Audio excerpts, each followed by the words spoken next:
বলছি, যারা বলছিলেন না গরম হয়েছে অনেক, রোদ হয়েছে অনেক, ঠাকুর একটু বৃষ্টি দাও, একটু বৃষ্টি দাও, আমাদেরকে শান্ত করো, শান্তি দাও আমাদেরকে, এই ভিডিওটা তাদেরই জন্য। দেখে নাও এবার। এই হচ্ছে শুরু, বর্তমানে এতখানি জল।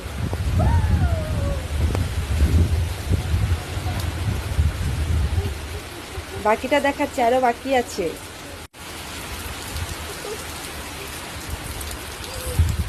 আরে দাঁড়ান দাঁড়ান, অস্থির কিসের? এতক্ষণ যা দেখলেন তা তো ছোট্টখাটো বিষয়, আসল দৃশ্য বাকি। দেখুন এবার, দেখুন নদীর কি অবস্থা। এই হচ্ছে এই হচ্ছে আমাদের নদী। দেখুন নদীর কি অবস্থা, কি পরিমাণ জল হয়েছে নদীতে। আর কিছুক্ষণ এরকম বৃষ্টি হলে একদম কনফার্ম ফ্লাড